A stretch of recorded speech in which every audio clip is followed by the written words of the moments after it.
affects everyone that we love, affects like everybody around us, you know. And it's just so sad that we have so many people that are battling with suicide, because that's that thing where you don't know really unless somebody tell you if they feeling a certain kind of way. That's like the only way you know that somebody is being, hurt, or somebody is having something done to them that is inappropriate. That's often overlooked. It's inappropriate, and it makes you feel a certain kind of way. So we just happy again to be here live in the classroom. Check it out. More opportunity to put that message out there for all the good people out there that are following Queen of Feed on all of the platforms. I'm pretty much on all of the platforms. You can find me. If you want to find me, trust me, you can find me. I'm on all of the platforms. I'm there. I'm putting it out there for the people, so when the feed, it's like, where she at? Oh, there she go right there. That's how it be for me, because I be for real when I share. I be trying to make sure everybody get a piece of pie. When I share, I try to make sure everybody knows what's going on, because I know we all dealing with a lot of stuff. And I know we all can each one teach one. We all can have that each one teach one type of attitude, and that's what it's about, really. Each one teach one. You take somebody with you in that journey along the way. You don't need nobody to everybody get a piece of the pie. That's what's important at the end of the day. And how can we do that without, making people feel like, okay, this is a problem, or making the people feel like judged. Let me say that. How can we put that message out there with people, friends and family, loved ones, they don't feel judged, but at the same time, we lifting each other up, because it's important that we lift each other up. And I know that's easier said than done, but look, you gotta start somewhere trying to, what I'm saying? Make room for somebody else to get some help. I mean, it's important that we do that for one another. I'm just glad to be here with one more opportunity in the classroom with y'all. Get it in. Y'all know how we do. We get it in. We don't have no secrets up in this class. We share it all. Ask your questions, make your comment, say what you feel about suicide, because it's a very serious topic. Once again, we all know somebody who could be potentially suicidal right now. How do we assist them? What are the things that we need to know when, someone is saying, I'm hurting? How do we reach out to them, and get them the help that they need for something like suicide? All right, so we're going to get started talking about that conversation. And once again, I'm happy to be here with you all. I really am. It's always a pleasure. I didn't think that I was going to make it, but I did. I was running a little behind. Okay, I was running a little behind. Forgive me, because I was running a little behind. All right. But let's go ahead and kick off that message what we're going to talk about today. Let's talk about dinner table conversation. Now, we know the dinner table conversation can go anywhere with us. It can travel with us. It can go to our our physical dinner tables where we live at and eat at. It can also go to the restaurants with us. It can also go to the on the way to the club with us. Heck, I took the dinner table conversations inside clubs. It can go inside clubs with you, because guess what? That club scene is harsh when it comes to things like domestic violence and suicide, murder, suicide. You know what I mean? Think about all them times you was at the club and who you was about to kill. You know what I mean? Or was you about to kill yourself? Think about those late nights, being at the club. That's real for people. That is real for people. That's real for me. I remember when I was at them clubs, and a lot of my club nights didn't end well. I mean, it's only by the grace of God that I'm sitting here today and I didn't kill my victim that night. It's only by the grace of God that it wasn't a murder suicide on my part. It's only by the grace of God that when I tried to commit suicide, God blocked it. It's only by the grace of God. And I don't talk out the side of my neck, so hopefully my mother joined and she can vouch, uh, for the things that she been through with her daughter. Okay, because it's not a joke. I'm sorry, Mom. I'm sorry, Dad. I apologize. I really appreciate my life. You don't have to worry about your daughter going down that road of, thinking about killing myself anymore, or thinking about killing myself and someone else at the same time. But my parents, they done been through with their daughter now. They know what they done been through with their daughter. They got a testimony about their daughter. We ain't even gonna fake.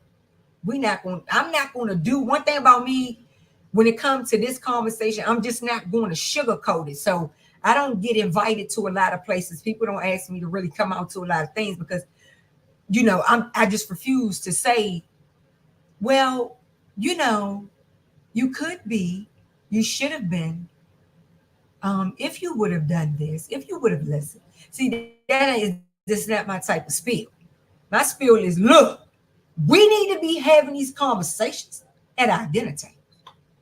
And I'm gonna tell you right now, I'm gonna send a special prayer out there for my brother Trayon White, because you know what? The situation that he's battling right now, he need prayer for his mind, body, and soul. Because how we know if the spirit of suicide ain't trying to creep up on him through this turmoil that he's going through? What about all our victims of domestic violence out here? All the abusers that are thinking about killing themselves, or killing that partner, killing that loved one, killing their children, because they just don't see no light at the end of the tunnel. Or you so selfish from the murder suicide perspective. You so selfish that you want to take your partner and the children's lives. It just don't make no sense at the end of the day. But it's real. That's the thing. It's real. And there is statistics to show that suicide, murder suicide, are linked to domestic violence, and that it's a very serious topic for a lot of homes. Now, I'm knocking on your door. Okay, I'm knocking. I'm saying, roll your car window down. Let me have this conversation with you. Knocking on. Excuse me. Can I have this conversation with you real quick? On your phone. Yeah, it's me, Queen of Fee. Let me talk to you real quick about exploring suicide, murder suicide, links to domestic violence. All right, let's go. Let's get into our next slide. Okay, so I've already did the introduction. Let's talk about the dictionary. Review the meanings of suicide and murder and what those things really look like. It is unfortunately they're categorized. Unfortunately, let's jump right into it. So, the dictionary, right? When we talk about suicide, we're talking about suicide, intentionally causing one's own death. Altruistic suicide, suicide for the benefit of others.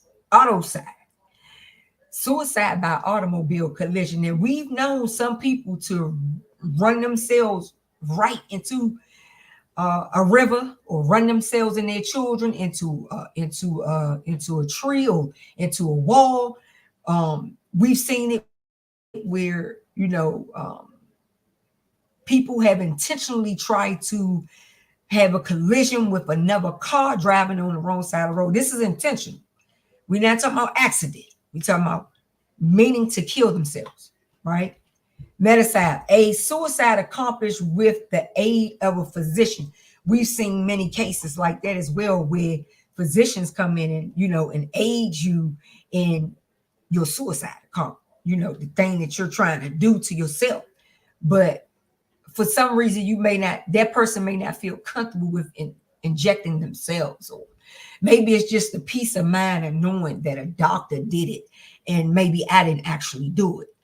It's many things that can tie into the meta side, but I think I'm thinking about Michael Jackson. I could be wrong, even though I don't think Michael wanted to die because he was preparing for a show.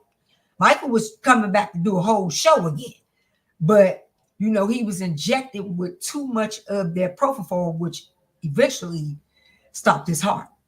Um, and that guy was a doctor. I'm not saying that Michael wanted to die.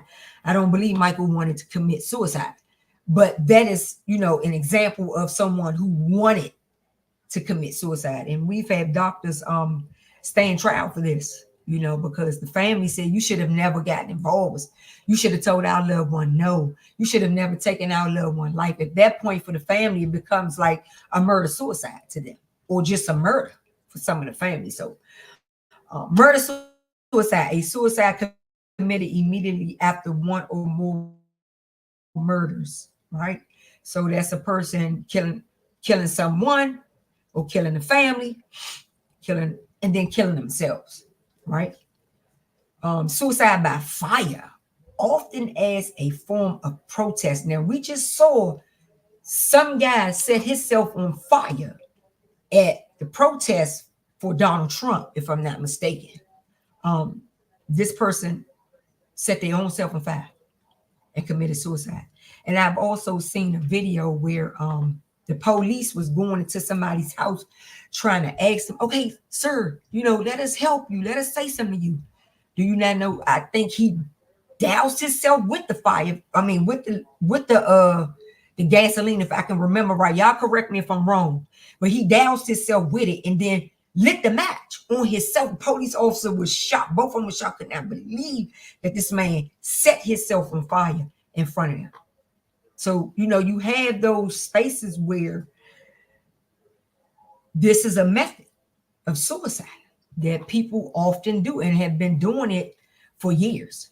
And of course, there's suicide by cop acting in a threatening manner so as to provoke a lethal response from law enforcement. So this is where you get that person say, kill me, and they'll make one false move, or, I wanted to commit suicide anyway, so I'm about to, they act like they go in their pocket or something so the police can kill them.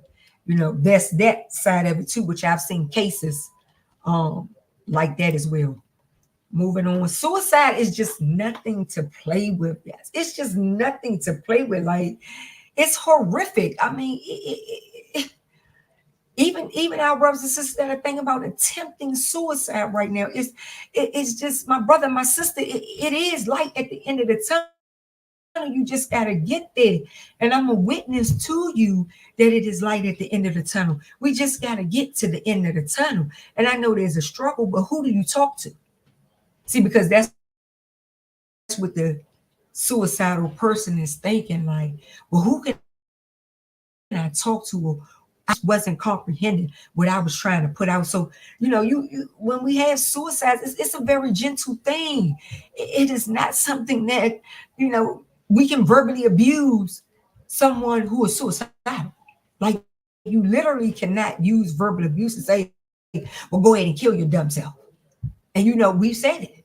We've said it. I've heard people say it, and that could be a parent, a friend,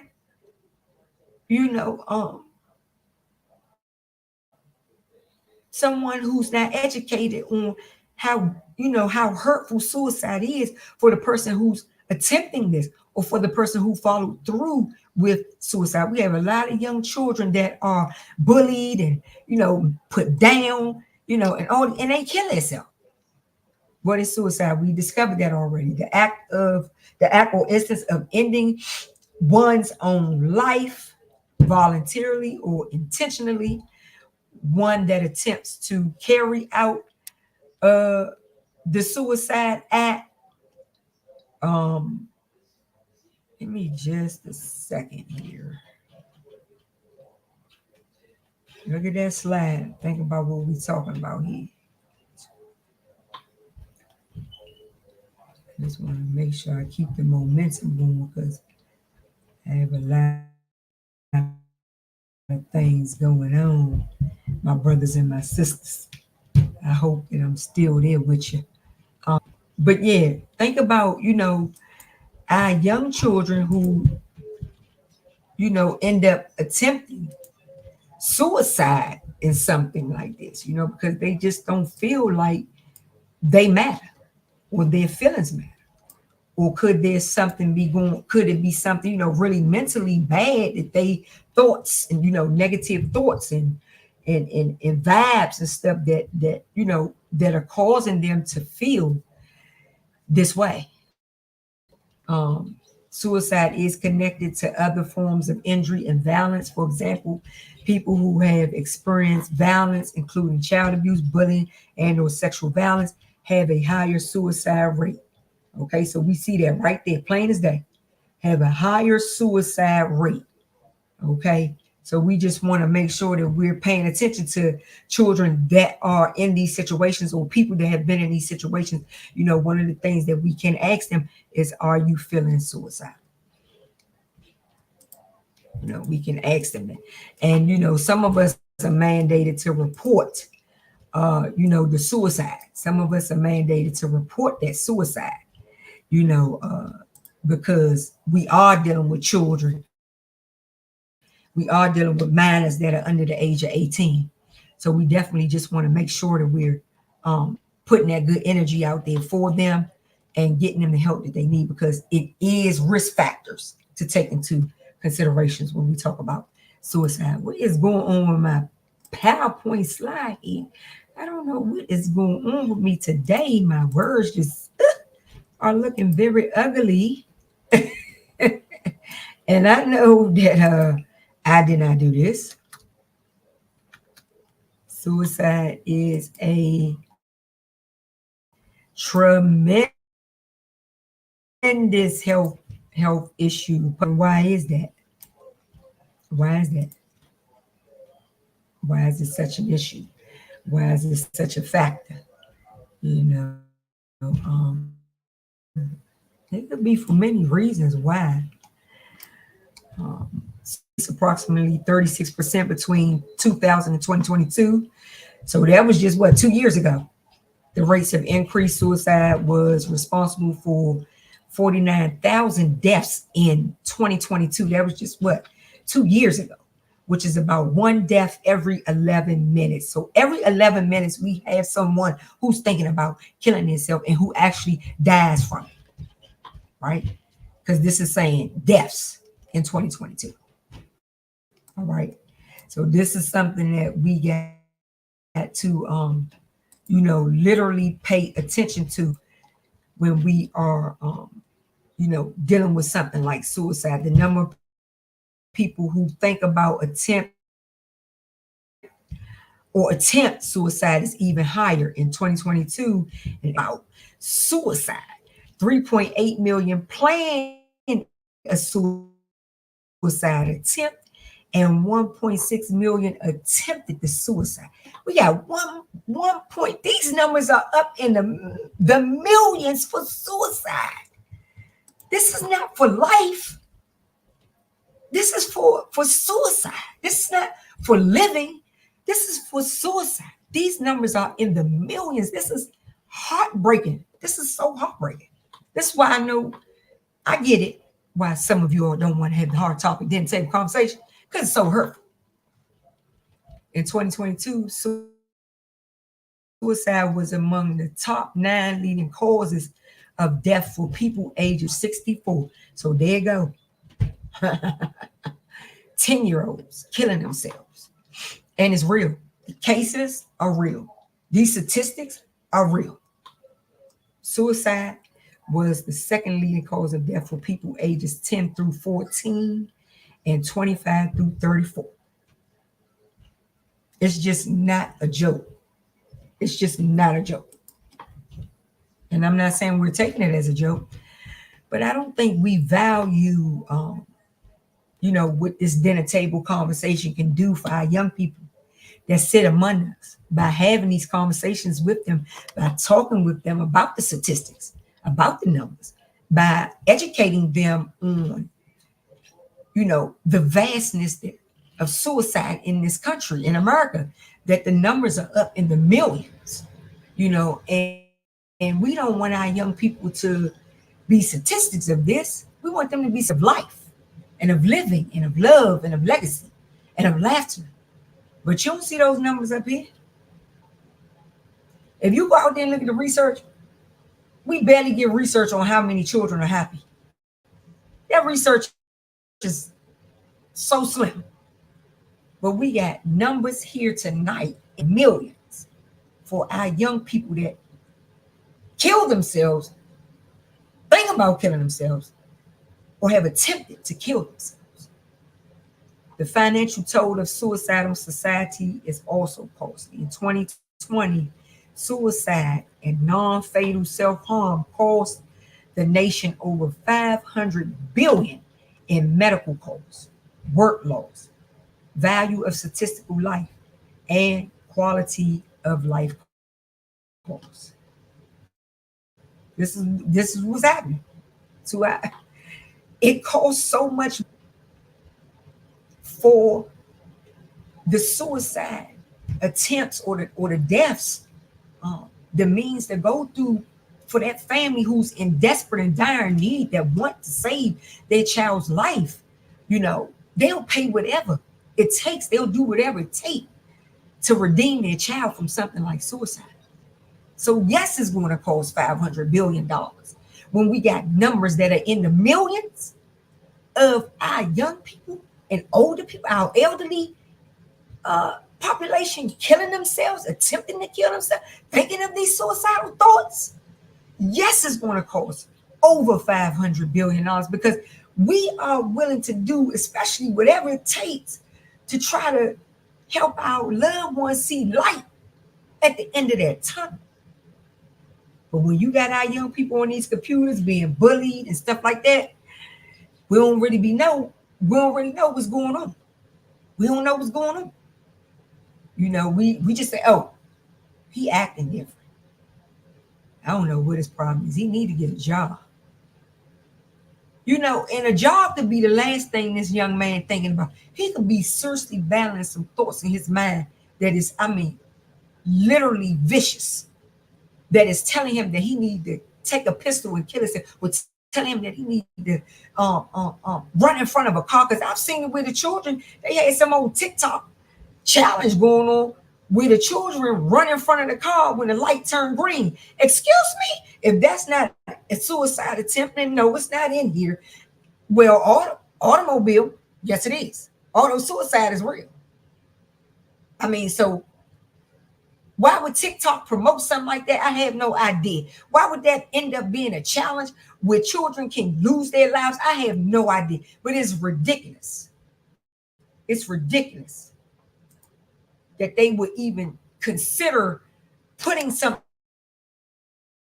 like that on their platform. They're not there to help us with our children. They there to help us kill our children doing some challenge like that. And to God be the glory, the young guy was able to get up and walk again, but the lady was so hurt who hit him because when the light turned green, he ran out in front of her car and she hit him. She was so hurt that this young man did that. She said she was so scared, so petrified. She never seen anything. She never thought anybody would come to run out in front of a moving car, much less a teenager who's 15. Hits her car. This little boy dents the front of her car like she hit a deer. Okay. And she took him to Judge Judy and won her case. She got $10,000 in damages. Because what he was doing, he was in the wrong. Any child or person that's doing, they're in the wrong for doing it. Now, like I mentioned to y'all before, when the young ladies, more than one, came and jumped on my car, praise be to Allah, Jesus, thank you, Lord. I was stopped. The car was stopped. And two different women at two different times, two different locations jumped on my car.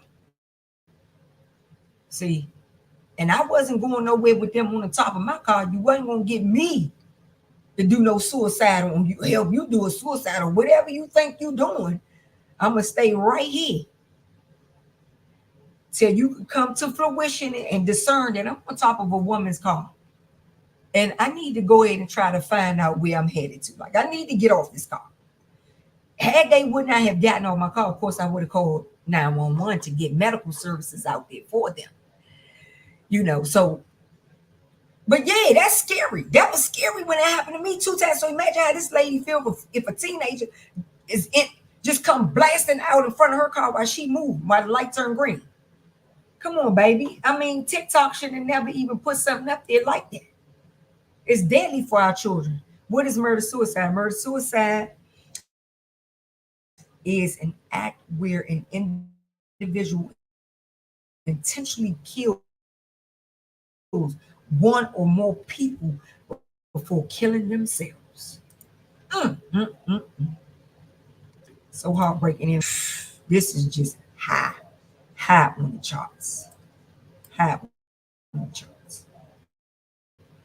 High on the charts. And it's so hurtful. Around 1/3 of partner homicides, intimate partners, in the suicide of the perpetrator. The key predictors of murder suicide: a history of substance abuse, a breakup or pending breakup, a history of battering. The perpetrator, I'm sorry. So the predator perpetrator, they are the ones who are initially thinking about the suicide, thinking about ending it all. And then they decide that they're going to take their partner or somebody else with them.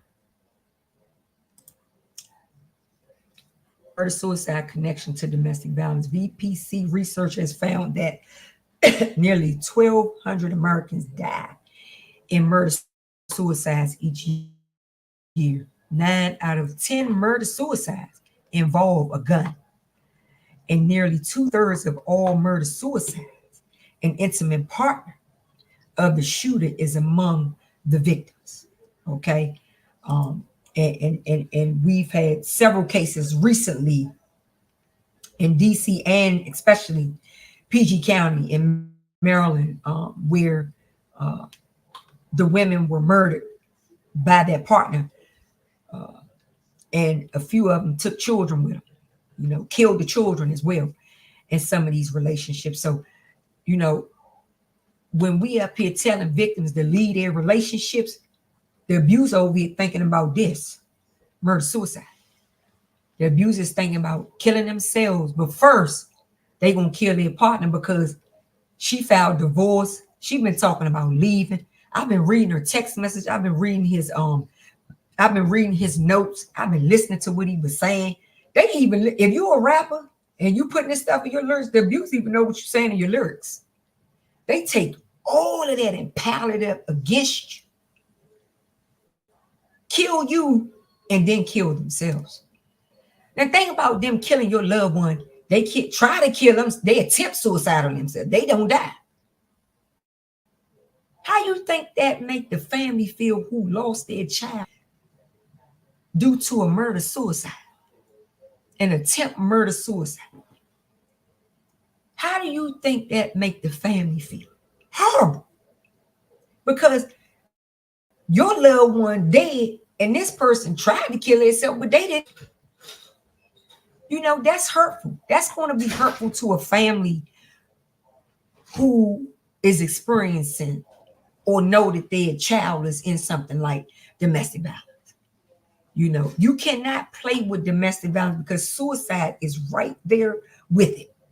Suicide is right there with it. You cannot play with it. Okay? And you need to understand that most of the murders that are recent here and this time, they are involving guns. They are involving illegal weapons, ghost weapons. Build your weapon from the internet. Just order your parts and build your weapon and then kill your partner or kill the children, kill the family. Look, okay. John List, a case from a long time ago, killed his wife, killed his children, okay, and went on about his business. What about his business? He went and had another family and was working in another country and was on the run for 30 years. 30 years after he killed his family. Now, how about the extended family who love these people? And John List somewhere else in on the other side of the United States, and then built a whole nother family. He was married. He got remarried. He got remarried to some woman. And of course, the woman had no clue who he really was till the FBI came and knocked up on her door. America's Most Wanted came and knocked up on their door. That case was solved from a forensics artist, a person who can sculpt your face, take your DNA qualities and sculpt it into a person. And they did the mold of John List, what he would look like 30 years later. And come to find out, the mold was not far off of how John List, somebody saw it on TV, saw the mold, because that's how good it was. Kudos to those forensic artists who put that mold together. And I'm sure they went on to write many books of how to, mold from just DNA testing. And somebody saw it on TV and called and reported John List, because List looked just like that mold, almost identical to the mold that the forensic scientist artist did on him. So, what about those cases where the murderer goes on, and then do them? It's sad. It's sad, especially when it's a domestic violence situation, because we're supposed to be a family. We thinking our dad really loves, and we're not thinking he's going to kill us. This is somebody who raised us.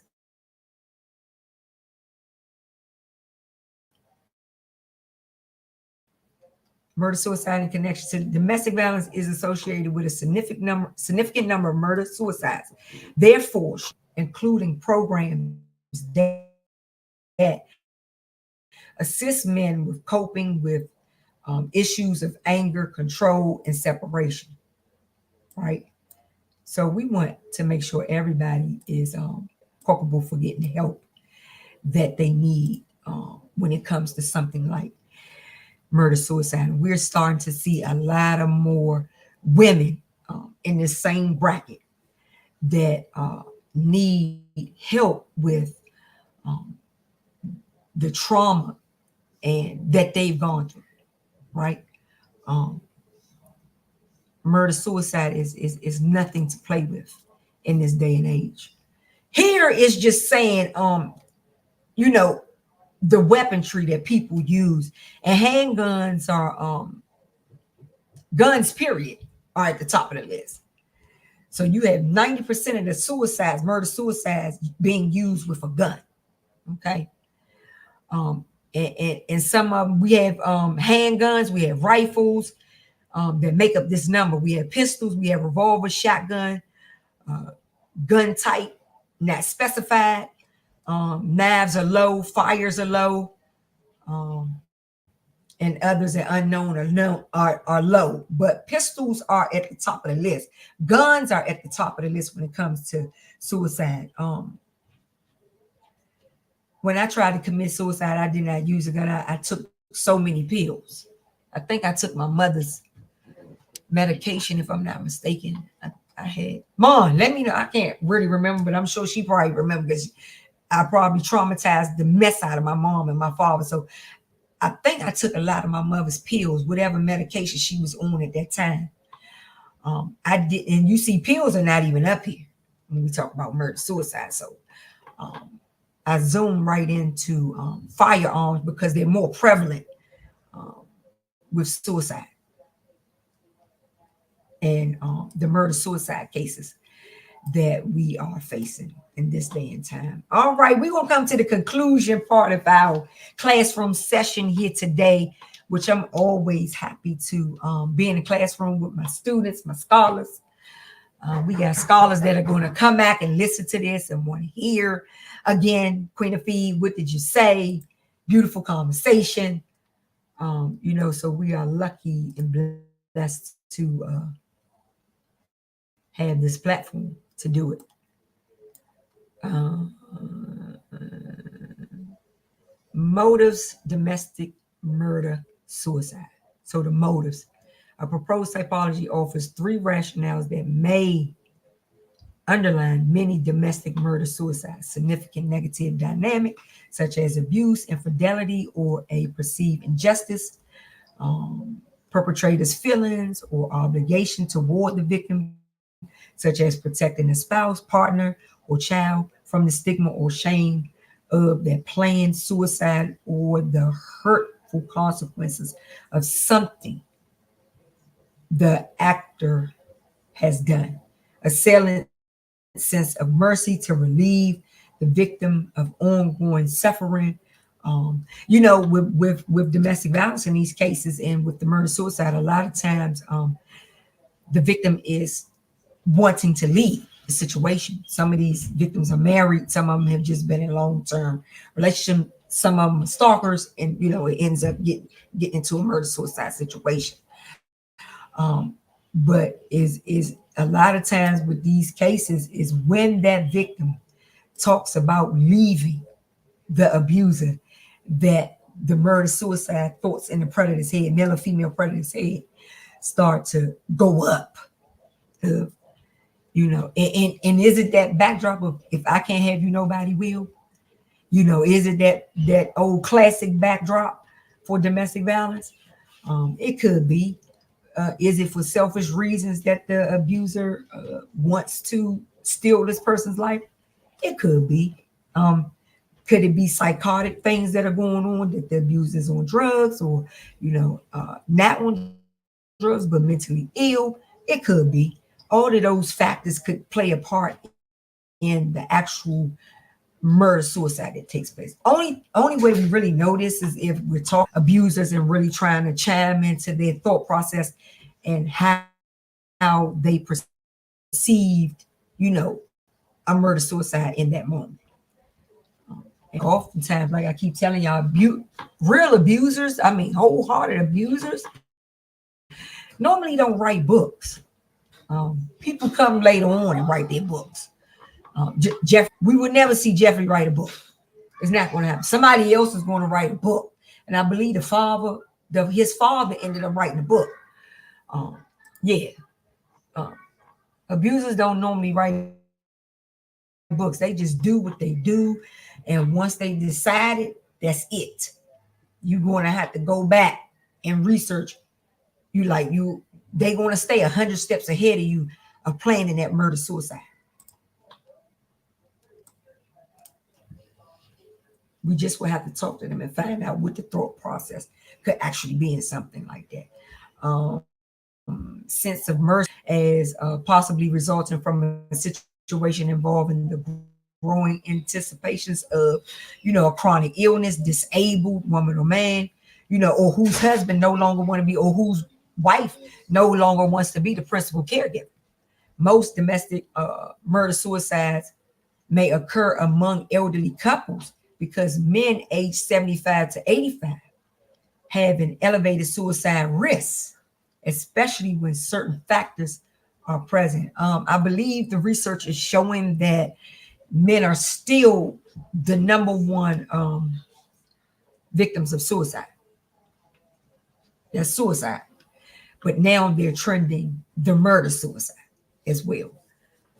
We have a lot of men who commit suicide and take their life. So you definitely want to be mind. What are y'all doing? Excuse me. Listen, um, murder suicide is a very big issue. Okay, so I want y'all to know that suffering medical neurological illness, okay,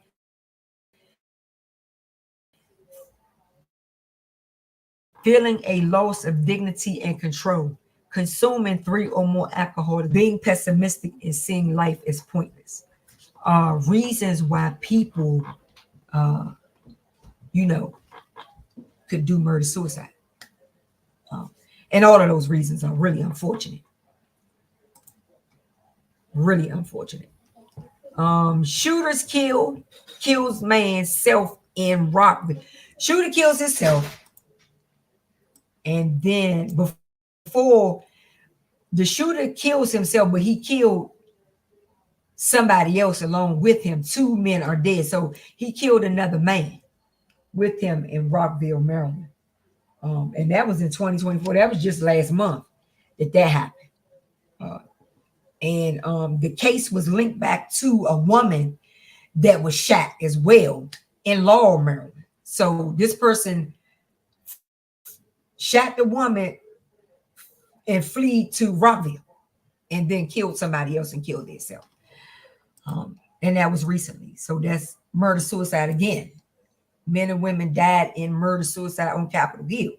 August 2023, the man and woman found dead in a row house on Tennessee Avenue Northeast. This was in 2023, died after the man shot the woman and then killed himself. Police said in an update. All right, that was a Pat Collins report. We know him from covering a lot of crime in the DC area, DMV area. And then of course a mom and her 3 children. This happened, and this just happened last week.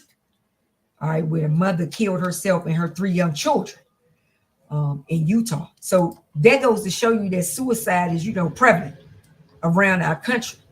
It's not just in the DMV. It's prevalent around our country, and we need to talk about it. We need to have these dinner table conversations. And if I was going to go through every state, I'd have been here all night. And we only do the classroom maybe an hour and 15 minutes. So, this is ridiculous. But that's why it's important that we pull our young people up and have those dinner table conversations with them. Elderly couple, age 92 and 88, dead in an apparent murder suicide in Auburn, Virginia.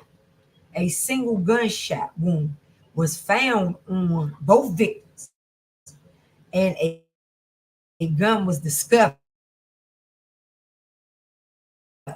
in the house, police said. This happened September the 6th, 2020. Auburn, Virginia. I'm guessing that it's Auburn, Virginia. Correct me if I'm wrong. I think it's Auburn, Virginia, though. All right. Y'all let me know about that. We ain't going to get it all right here in the classroom. That's a part of being at the dinner table, because we don't get it all right. You see what I mean? All of us are students, including Queen Fee. I'll be a student till the day I die, because I love learning. Suicide and intimate partner violence are both major public health issues, and they're closely linked, right? That's what we're saying. Survivors of intimate partner violence are twice as likely to attempt suicide multiple times. And I know victims that have attempted suicide multiple times. Some are dead and succeeded. And then there's still many that I know that's alive and still battling with thoughts of murdering their partner, their loved one, their children. That's why I tell you, it's real.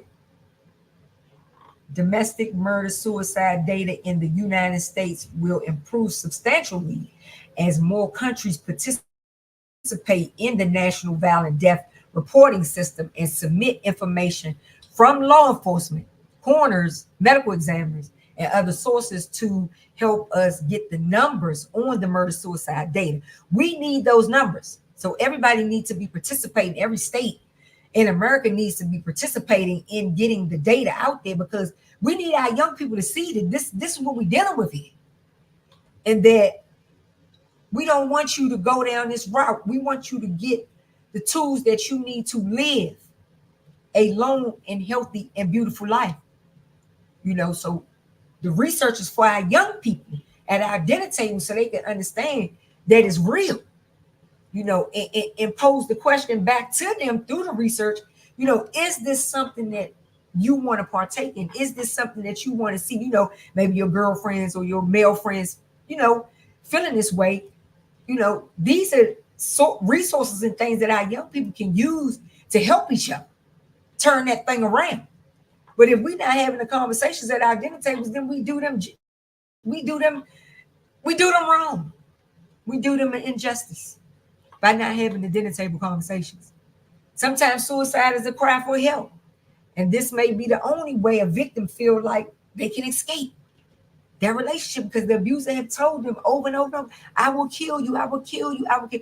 How many victims have heard I will kill you more than 100 times in some of these relationships that they're in? I don't even know if the abuser gonna let it get to 100 times. Preferably it can get to 100 times and then he or she find a way to exit and live safely, make it out of that thing safe. But the abuse ain't gonna keep letting you say, kill me, kill me, kill me, and they don't do it. Eventually they gonna do it. And if they ain't got nothing to lose, they gonna take their life. Ain't no problem with them taking their life because they don't have anything to lose. Bye. It's like Romeo and Juliet. But no, we don't want that to go on. We want our young people to have that safe space so they can get the information, get the knowledge, become in their prefrontal cortex about what suicide really is. We want to pull that information from the amygdala up to the prefrontal cortex, let the prefrontal cortex start discerning the research that is out here to help our young people say, wait a minute now, wait a minute now. I don't want to kill myself. I want to help. See, this right here can cause the dinner table conversation around this topic can cause our young people to want to help. If we can have these conversations, if they can see the statistics, if we can talk about the depths of, what it is that people go through in suicidal thoughts and in the murder suicidal thoughts as it pertains to domestic violence.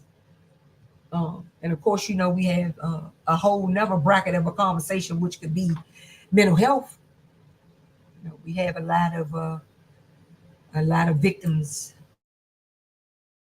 in mental health situations who are psychotic. They'll take their life and take somebody else's life, and we need to make sure that we have the resources for them as well to get better with those thoughts. The thoughts for the mentally ill community are real thoughts. They are schizophrenic. They are bipolar. They are OCD. They have obsessive compulsive disorders. They're battling with voices. They are depressed. They are stressed. They are going through. They do have it. You cannot keep saying get over it or sweep it under the rug and act like it's not there. Mental illness is a very serious thing for a lot of people at our dinner table. At our dinner tables, they sitting right there with us, battling, and that could be in a child who's 10, like the statistic says, 10 through 14. We gotta wake up here and smell a coffee. Wake up and smell a coffee. Allow our young people to talk about these hard topics at the dinner table is only going to make them better and well versed in the statistics, in the research, in the conversation. All right. We got a lot of college students who contemplate suicide. They contemplate murder suicide. Abusers have been up to their victim schools and have killed them and killed themselves. Have been up to their colleges, have been up to their universities. Okay. And just think about the mass shootings that take place, where we just had one where I believe in Georgia, we just experienced a mass shooting. I'm not sure if the person killed themselves, but there are a lot of situations where the mass shootings go on and the perpetrator kills themselves. So we gotta this suicide is a whole big conversation that we cannot afford to leave out at the dinner table. Period. Period. Point blank.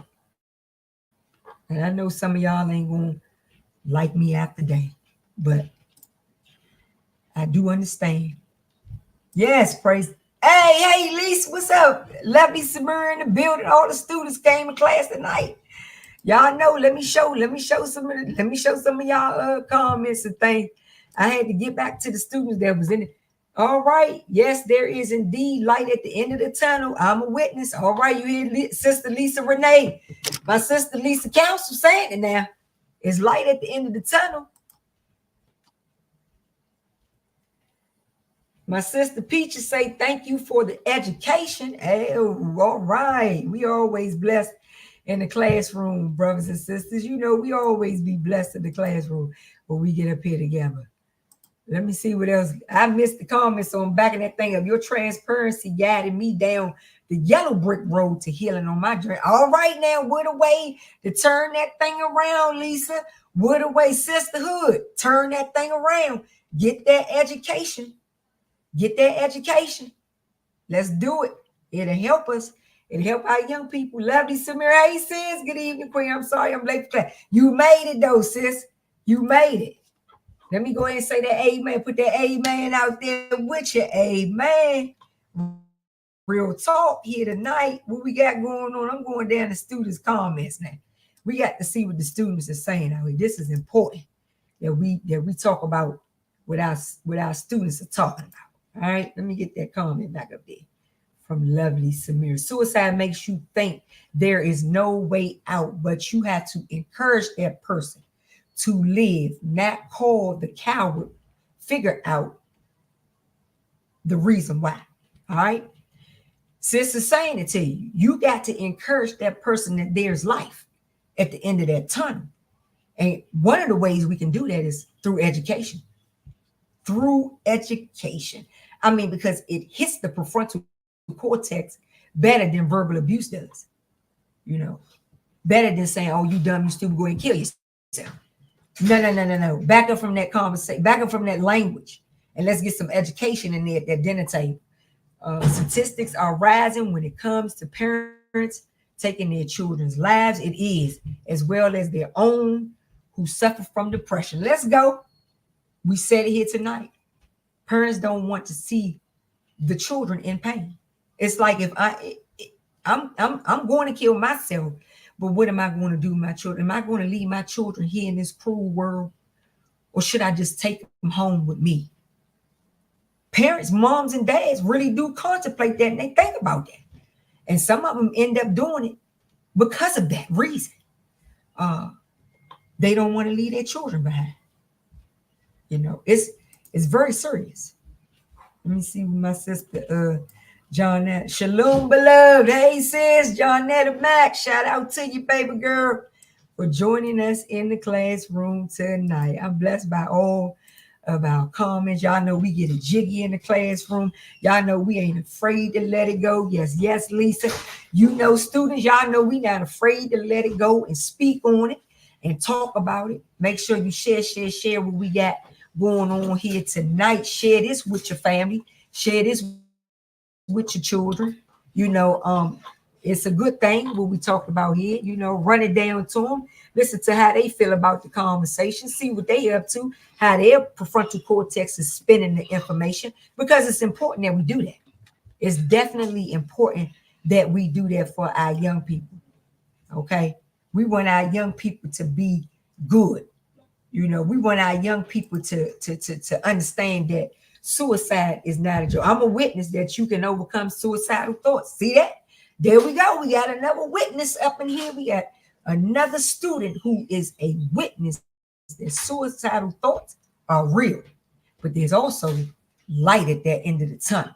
You know, again, when I attempted my suicide, I was not thinking about living. Those thoughts were driving me to kill myself. I just did not see any light at the end of the tunnel in my life. And I'm a young girl. I must have been probably like maybe 14 or 15, Mom. What you say? 14, 15, Dad? Y'all know how old I was because I scared the mess out of my parents attempting suicide. And Lord, please forgive me. God, please forgive me for that. They don't ever have to worry about that again. when it comes to their daughter. Amen. Come on. We have part of what we do is church. Amen. Part of what we do is linking it back to the word now. Because this thing here is nothing to play with. This was definitely resourceful. All right, John, that assist. Oh, you ain't, we got another witness, second witness. We got another witness that suicide is real. Those suicidal thoughts are real. That's why we got to check in on one another. We got to check in on one another. I try to make my sisterhood so big, right? And my brotherhood so big. My sisterhood and my brotherhood so big. I try to make sure I'm, checking on each and every one of them if I can, And then my time is consumed, working with, students in secret, trying to make sure that they're okay. But emotional wellness, checking in on our family members and friends and our loved ones, even at our spiritual places, even at the masjid, even at the Buddha grounds. I don't care what even if you're non-denomination. Let me say something to you. You still need to check in on your loved one. I don't care if you're Seventh-day Adventist. You still need to check in on your loved ones. You see, I don't care if you AME, Reed Temple. I don't care who you are. You got to check in the spiritual places, the spiritual environments. Bible study night. Not only are we doing Bible study, but we need to check in on our brothers and sisters and make sure their prefrontal cortex is all right. And if they're not all right, you be a resource. We all can be a resource. It don't take nothing to be a resource. What's this say? John Epidemic say, yes, battlefield, honey, of the mind is true. They spirituals. Come on now. We all got to be on the battlefield and making sure we get those resources out there to our children, to our mom, to our dad. We got our elderly couples who commit murder, suicide. Some of them commit suicide. We got to be checking in on our people. We have to check in on our people. Okay? And it ain't to get in their business. It ain't to try to, make them feel a certain kind of way. It's not any of that. It's just to say, how you doing? Are you okay?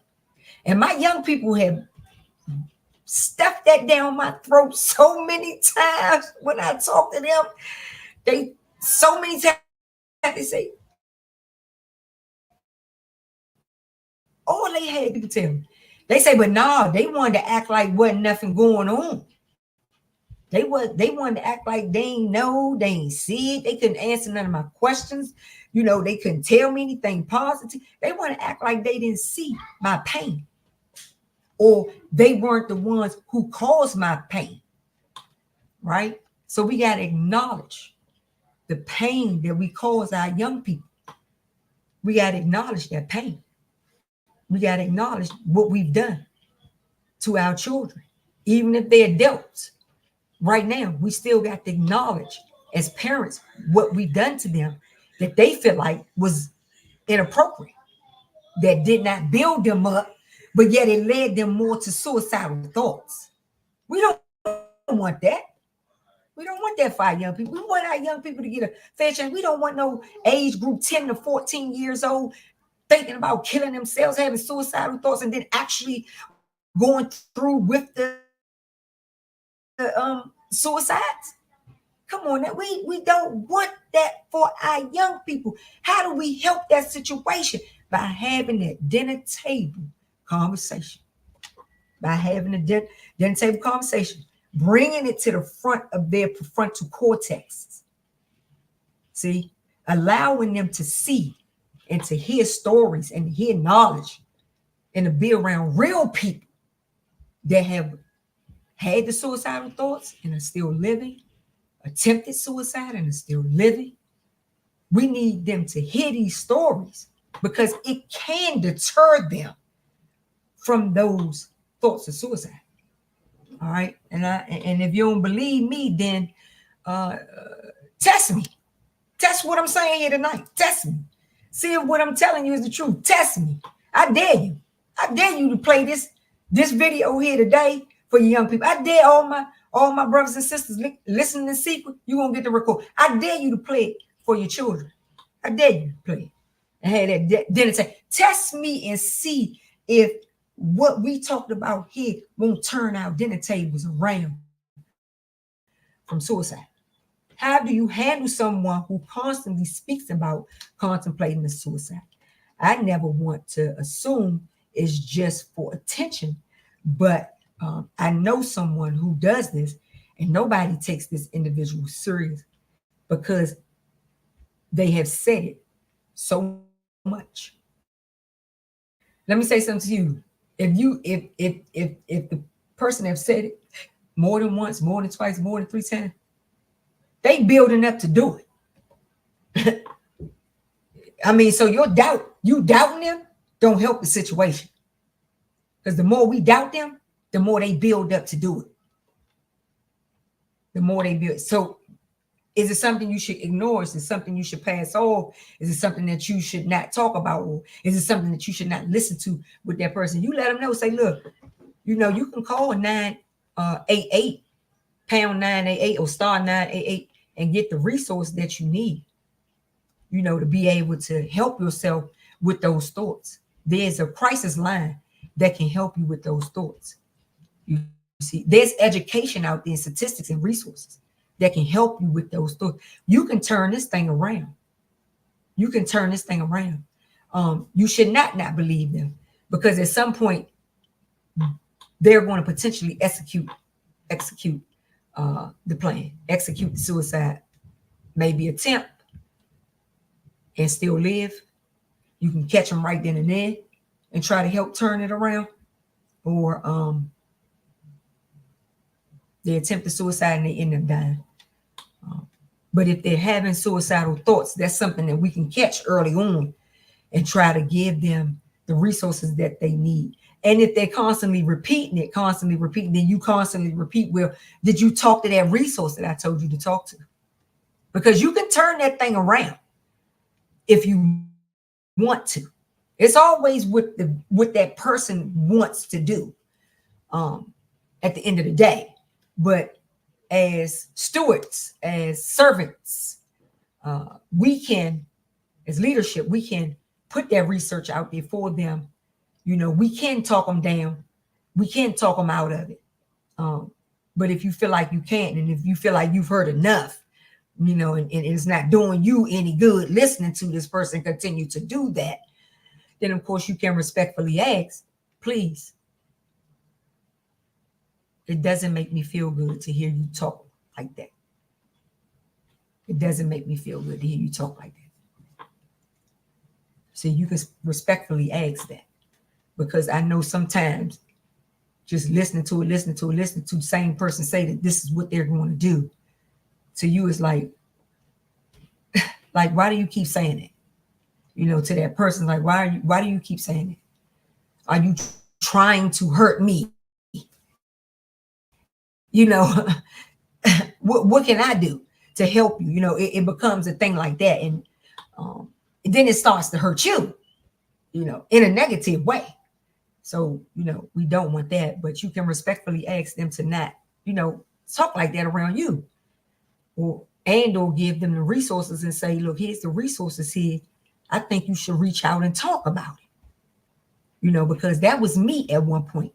And look at me. I was able to turn it around for myself. I was able to chime into something positive and turn it around for myself. You can do the same too. We definitely want to encourage anyone who's repeating, that they're going to commit suicide to, encourage them that they can turn it around. But sometimes that gets tiring for a person who's constantly listening to that. All right. So pass out the resource. Just pass out the resource and always double them back to the resource. And then again, you can respectfully ask them not to speak like that around you, because I love you. I want you to live. So it hurts me when you talk like that. See, it hurts me when you talk like that. So you be transparent as well and let them know, how you feel in it. And listening to someone constantly talk about, committing suicide. because they're building up to it. Actually, they could be building up to that day. And it can be, and it has been the last day. And there's a lot of people who say the same thing you say. It says, I hear it over and over and over again. And the person actually did commit suicide. All right. So let's tread lightly on our research. Make sure we think before we speak. Make sure we have those resources in our cell phones that we can push one button and get to them. Make sure that when you're dealing with victims of domestic violence, you want to try to do everything in secret with them, because the abuser is all up in their business. They track them 24/7, 365 days a year. The abuser is tracking that victim. All right. And don't forget the suicides that happen to our disability community. There's a lot of them that take their life. There's a lot of them that commit murder suicide. All right. So we just want to be mindful of those things. That we work that suicide is a very vast, big conversation. Okay. And we don't want nobody left behind. We want these numbers to come down. Talking about some 1.6 million people killing themselves. We want those numbers to come down from the millions. I'm not saying that nobody won't ever think of suicide, but from the millions, we're working with 1 million people who are having suicidal thoughts around the country. Around the country. If I would have pulled up headlines on every state, we would have been here all night. We would have been here all night. And part of this is because we don't talk about it. We wait till the last minute to start talking about it. And at that point, it's your fault. Because we should be talking about it all along at the dinner table, wherever that is for you. We should be talking about this subject year round because it's prevalent. It's prevalent. It's needed. All right. Let me get the suicide slide back up here. I'm trying to click the slide back up here. I want y'all to go in peace and love, my brothers and sisters. Go in peace and love. Thank you for chiming in tonight. Peace and love, my brothers and sisters. Peace and love. I'm going to stay here a little bit and see what my students are saying, because some of the students are still in the classroom. Yes, my children sustained so much trauma by witnessing my domestic violence matters that it affected their mental state, always in fight and flight mode. And through the notice of their pain is what honestly awakened myself to speak against my fear. Amen to that. Being transparent, the marriage was so toxic, and dealing with a narcissist, he forced disconnections with any support from my family or supportive people in his way of controlling me, that I felt the only way out was committing suicide. Many victims, male and female, have that same story. Thank you for sharing that, John. That I appreciate you, sis. Thank you for sharing that and putting that testimony out there for our young people to see, for our dinner tables to see that we can turn that thing around. We can turn it around. We can turn it around. We got to start somewhere, though. We got to start somewhere. That's going to come with the education. That's going to come with not being afraid to have those hard topic conversations like we do here in the classroom. I appreciate you students so much. You also just backed up the statistics that we're here tonight, John, that domestic violence and suicide are very closely linked together. Thank you for that. See, even a student can come on here and back up the research that's out there. Sis right here is part of the 1.4 million who thought about killing this. I'm part of the 1.4 million or 9 million, whichever number it is, who attempted suicide. You see me? So I'm a statistic of this. I don't want to be a statistic no more. I refuse to be a statistic anymore. So I'm going to have a conversation. That's how I'm going to help others not be a statistic, which helps me not be one. I love you dearly, Queen. Please keep me updated on your next discussion. Oh, we coming back next month. Of course, y'all know Domestic Violence Awareness Month is next month. So yes, we're gonna be in the building next month with a beautiful conversation. We're gonna have more dinner table conversation, because this is what we do. We had dinner table conversation here at Domestic Violence with me. We not sugarcoating the fire. We want to put the fire out with the education, the encouragement, and the empathy it's going to take to help our brothers and sisters come out of suicide and murder suicide. All right. So I thank you, my brothers and sisters, for chiming in tonight. Thank you, students, my scholars who chimed in tonight. I'm so grateful for all of you. Peace and love. Go in peace and love, my brothers and sisters. Go in peace and love. Thank you for chiming in tonight. Thank you for chiming in tonight, my brothers and my sisters. Thank you for chiming in tonight, my brothers and my sisters. Thank you for chiming in tonight, my brothers and my sisters. All right, y'all, here we go. Racing the bond between man, woman, and child. Domestic violence, it has to stop. The kids are crying. It's coming down like raindrops. It's a behavior we can't condone. It's breaking up our happy homes. Let's get it together, talk about it, and let them know that they're not alone. Domestic violence, it has to stop. The kids are crying.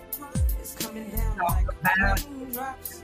It's a behavior we can't condone. It's breaking up our happy homes. Let's get it together, talk about it, and let them know that they're not alone. Stop and think about it. This is your significant other. Why would you want your son to see you put your hands on his mother? Leaving little man shook. It's really a bad look. How you supposed to concentrate and keep his head in the book? How's your daughter supposed to look up to dad? Don't you know that you're the first male role model she's ever had? The saying goes, a woman wants a man like a father. So what you telling her? To accept this from a man? You gotta watch how you talk to whoever you with. Words hurt, people forgive, but never forget. I guess it's up to a teen to teach these things. It's just my expression of how YMC sting. Seek a shelter from mayhem, they won't doubt you. And there's all types of programs to reach out to.